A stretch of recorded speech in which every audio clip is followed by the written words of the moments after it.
क्योंकि हम राम के थे, राम के हैं और राम के रहेंगे। जो 1965 में 1971 में कारगिल वार के टाइम में हमें मिसाइल दे रहा है, वो तो उसको हम नहीं भूल सकते ना। हमारे देश को जब सबसे ज्यादा जरूरत था तो कोई देश नहीं इजराइल खड़ा हुआ, तो हम कैसे इजराइल को भूल सकते हैं? इजराइल के साथ खड़े हैं हम। कौन वो? नसरल्ला। देखो भैया मेरी बात सुनो, नसरुल्ला कौन देश का है? नसरुल्ला कौन सा देश का है?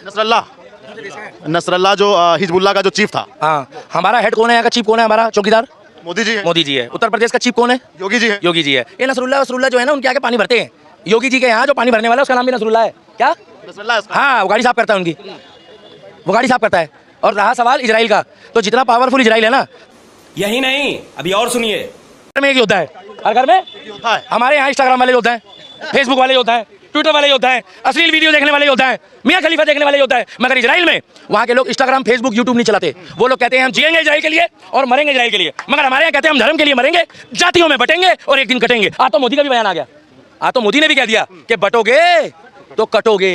क्या बटोगे तो सरदार जी ने भी सही बोला है, बटोगे कटोगे तो साइड में सटोगे। अब साइड में सटोगे तो राहुल गांधी हरियाणा में बोल रहा है हाड़े उड़े कितने जाएगा, क्या करने लाग रहे? क्या बोल रहा है? आड़े उड़े कह रहा मैं ऐसी जलेबी बनाऊंगा जो जैसी खाओगे वैसी निकलेगी। नहीं समझे? बस साइज बड़ा हो जाएगा। अच्छा ये बताइए, इजराइल ने चेतावनी दी है ईरान को कि हम चाहें तो नक्शे से खत्म कर सकते हैं ईरान को, और वहां से कट्टरपंथी मुस्लिम शासन भी खत्म। देखो, मैं सबसे ज्यादा दुनिया में विश्वास करता हूँ राम के ऊपर। मेरा राम जो कहता है वो करता है। बात तो सही है। मेरा राम अगर भाई साहब धनुष बाण उठाता है तो रावण को खत्म कर देता है। मेरे राम ने जब आशीर्वाद के लिए हाथ उठाया तो आशीर्वाद भी दिया है। मेरे राम के दरबार से कोई खाली नहीं गया। उन्होंने राम ने आशीर्वाद दिया योगी जी को, आज योगी जी मुख्यमंत्री बन गया, एक दिन प्रधानमंत्री भी बनेगा। राम ने आशीर्वाद दिया मोदी जी को, मोदी जी कहाँ है? प्रधानमंत्री बन गए।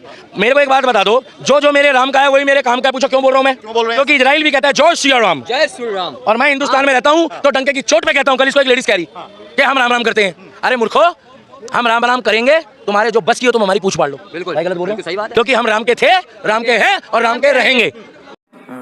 ये बड़ी अच्छी बात कही आप। अब रहा सवाल इजराइल का, इजराइल किसी के बाप से नहीं डरता। क्या? किसी के बाप से नहीं। क्योंकि वो बागेश्वर बाबा का भी भक्त है। इजराइल पूछो क्यों? वो रोज ठटरी बांध रहे लोगों की। नहीं मान रहा है। आपके एक बात बताओ, ईरान कहता है हम ये कर देंगे, हम वो कर देंगे, करके दिखाओ ना साले बुड़वक। भोजली वाला गाली नहीं बकी भाई साहब। हाँ, नहीं गाली नहीं है, गाली नहीं है, भोजली वाला बोला है। भोजली वो भाई बड़ा तेज हंस रहा है, समझ गया। तुम लोग भी समझ गए होगे, हलाला वाला। अब मुझे एक बात बता दो, इजराइल रात दिन टपाटप ले रहा है। क्या शेड कर रहा है? ले रहा है? और वहाँ पर सऊदी का शेख जो है भाई साहब वहाँ मुजरा करवा रहा है। मैं आज ही वीडियो देख रहा, हबीबी वहाँ गाने बज रहे हैं, डीजे बज रहे हैं। वहाँ गाना बज रहा है बादशाह का, डीजे वाले बाबू मेरा गाना बजा दे, डीजे वाले बाबू मेरा गाना बजा दे। और इजराइल कह रहा है क्या कि सेना वालों बंदो मिसाइल चला दो, सेना वाले बंदो मिसाइल चला दो। अरे मेरे भाई, मेरे को सुनो, मानवता के साथ हूँ। किसी का बच्चा मर रहा हो, किसी की बीवी मर रही हो, मुझे दुख है। मगर जब तुम किसी से पड़ी लकड़ी लोगे, अगर तुम्हारे घर में कोई छेद करेगा दीवार में, तुम उसको नहीं छोड़ोगे।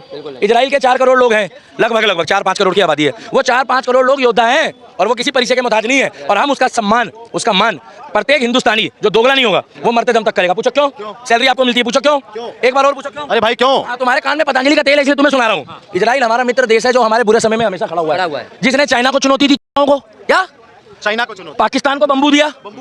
क्या इजराइल ने क्या बोला कि ये मेरा मित्र है। समुंदर में पनडुब्बी लेके खड़ा हो गया था। समुंदर में पनडुब्बी, जिसको बोलते हैं सबमरीन। चले तुम्हारी इंग्लिश आती है क्या? गुस्सा नहीं। सबमरीन लेके खड़ा हो गया और सबमरीन में था एटम बम। क्या? Atom bomb. उन्होंने क्लियर कह दिया चाइना को, ओए पीछे हट जा, नहीं तो सबमरीन को मिसाइल छाड़ दूंगा।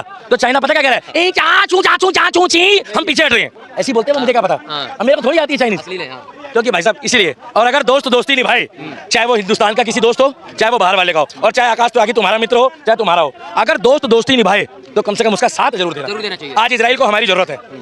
और जरूरत क्या है? इजराइल का राष्ट्रपति के पास जब मोदी गया ना, तो सीना उसका फक्र से, क्या नाम इजराइल वाले का, क्या नाम है? नेतन्याहू। Benjamin Netanyahu. हाँ, बेंजामिन नेतन्याहू। एक रेड बंदा है उसके लिए। अभी मजा आएगा ना भिड़ो। इस देश में इजराइल को हम सपोर्ट करते हैं, इसलिए सपोर्ट करते हैं, $4.8 बिलियन का हमारा उनके साथ में लेन देन है, समझे? इसलिए नहीं कि हम ईरान के साथ दे दें क्योंकि हमारा तेल का उससे वो है। भाई हम रशिया से भी तेल खरीद सकते हैं, और रशिया से तेल हमने खरीदा कोई पैसा दे के नहीं, पानी के मुताबिक हमने वो तेल खरीदा उससे। तो मोदी जी को पता है कि क्या करना है इस देश में और क्या नहीं। ईरान को हम चाय भी देते हैं, जो चाय का जो पत्ती होता है वहाँ से वो भी। बिल्कुल, अरे देते हैं सर, मानते हैं। मगर एक देश को जो 1965 में 1971 में कारगिल वार के टाइम में हमें मिसाइल दे रहा है, वो तो उसको हम नहीं भूल सकते ना। हमारे देश को जब सबसे ज्यादा जरूरत था तो कोई देश नहीं इजराइल खड़ा हुआ, तो हम कैसे इजराइल को भूल सकते हैं? इजराइल के साथ खड़े हैं हम।